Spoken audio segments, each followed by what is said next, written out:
இந்திய அரசியலமைப்பு சாசன சட்டத்தில் அனைத்து இந்திய மக்களும் பிரதித்துவம் பெறுவதற்காக வேண்டி அனைத்து இந்திய மக்களும் சமம், அனைத்து இந்திய மக்களும் நாம் பெற்ற சுதந்திரத்தின் வாயிலாக குடியரசு ஏற்பட்டிருக்கின்றால் இந்த குடிகளுக்கான அரசு.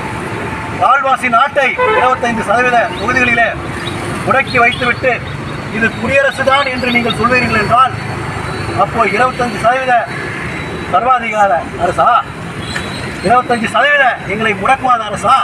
அப்படியெல்லாம் இருந்திருக்க முடியாது.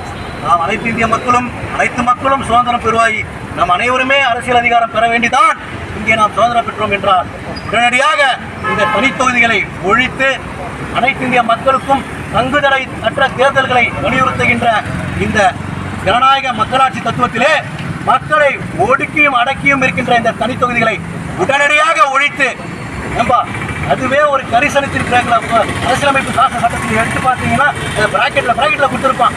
இது எப்போ ஒழிக்கப்படும் வரைக்கும் தான், இது எப்போ ஒழிக்கப்படுமோ அது வரைக்கும் தான், எப்போ ஒழிக்கப்படுமோ அது வரைக்கும் தான். அப்போ ஒழிக்கப்படுவோம்னு இருக்குதுல்ல, அது யாராவது எழுந்து குரல் கொடுக்கலப்பா. ஏன்பா எல்லாருக்கும் தானப்பா இந்த ரத்தம் எல்லாருக்கும் தானப்பா சாப்பிடுறோம். 4 மணி நேரம் ஆனால் வயிறு கபன்னு இல்லப்பா. எல்லாருக்குமான ரீதி தானப்பா, எல்லாரும் எழுந்து கேளுங்கப்பா. நான் ஒருத்த மட்டும் கேட்டுனா போதுமா? எங்க இயக்கம் மட்டும் கேட்டா போதுமா? சரி, ரைட்.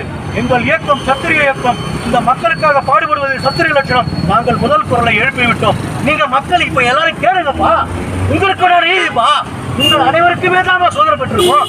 இங்க ஒருவர் வாழ நாம விலகி நிற்கிறதுக்காக பெறவில்லையப்பா என்பதை தெரிந்து கொண்டு கேட்டுக்கொண்டு இதன் மூலமாக மேதகு ஜனாதிபதி அவர்களும் பாராளுமன்றமும் மதிப்புமிக்க பாரத பிரதமர் அவர்களும்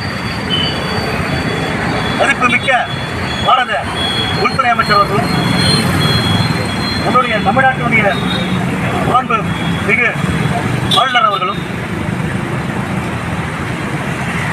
கோயம்புத்தூர் மாவட்ட ஆட்சியர் அவர்களும் கோயம்புத்தூர் மாவட்ட காவல் கண்காணிப்பர் அவர்களும் எல்லோருமே ஒரு முடிவுக்கு வந்து இத்தகைய போராட்டத்தின் வாயிலாக நாங்கள் ஏற்படுத்துகின்ற இந்த முழக்கத்தை நீங்கள் இன்டெலிஜென்ஸ் பியூரோவின் மூலமாக மத்திய அரசாங்கத்துக்கு அனுப்பலாம், மாநில அரசாங்கத்துக்கு அனுப்பலாம், மக்கள் செய்தியாக போட சொல்லலாம். ஒரு பொது நோட்டீஸாக நீங்கள் மக்களுக்கு விநியோகம் செய்யலாம். பொதுமக்கள் கொண்டாற்ற வேண்டும், மக்களுக்காகத்தான் கேட்கின்றோம். ஆகவே இதை பொது விஷயமாக பொதுமக்கள் அனைவருமே சத்திரியராகிய நாங்கள் எழுப்புகின்ற முதல் முழக்கத்தினை முன்னெடுத்து நீங்கள் அனைவருமே அடுத்தடுத்த முழக்கங்களை நீங்கள் எழுப்பி அனைத்து மக்களுக்குமான நீதியை உணரச் செய்ய வேண்டும்.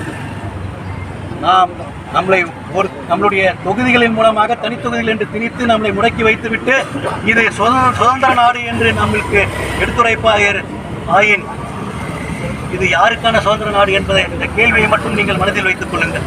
நம்மளையெல்லாம் தனித்தொகுதியிலே போட்டு அடக்கிவிட்டு நமக்கு சுதந்திர நாடு என்று பாடம் எடுத்தார்கள் என்றால் இது யாருக்கான சுதந்திர நாடு என்று நீங்கள் கேட்க முன்வந்து விட்டீர்கள் என்றால் நீங்கள் அறிவில் வளர்ந்து விட்டீர்கள் என்ற அர்த்தம். இந்த தனித்தொகுதிகள் ஒழிக்கப்பட போகிறது என்ற அர்த்தம். இந்த கேள்வியை மட்டும் நீங்கள் வைத்து ஞாபகம் வைத்துக் கொள்ளுங்கள்.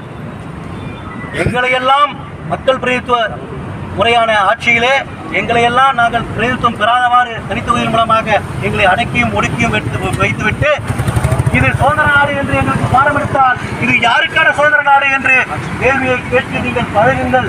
இந்த கேள்வி ஒன்றே போதும்.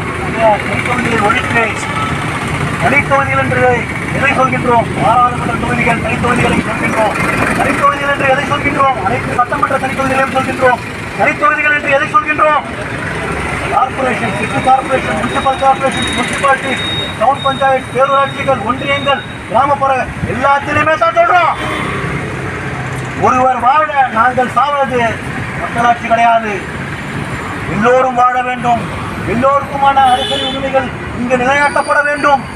இது பெரும் பெரும் மகா புருஷர்கள் வாழ்ந்த தேசம், ரிஷிகள் வாழ்ந்த தேசம், தியாகிகள் வாழ்ந்த தேசம், நீதி கொழுவா நிறைமுறையை செங்கோல் ஏந்தி ஆட்சி செய்த புண்ணிய தேசம். அன்றெல்லாம் ஒரு நாடு கண்டுகுட்டி சென்று போட்டு கொள்ளையே ஏற்கடியில் விட்டு கொன்ற அந்த நீதி வழங்கிய தேசம். அப்படிப்பட்ட தேசத்திலே அனைத்து மக்களுக்கான நீதி தான், அனைத்து மக்களுக்கான நீதி தான். ஒருவன் வாழ நாங்கள் விலகி நிற்பதோ நாங்கள் சாவதோ மடிவதோ ஏற்புடையதாகாது என்பதை தெரிவித்துக் கொண்டு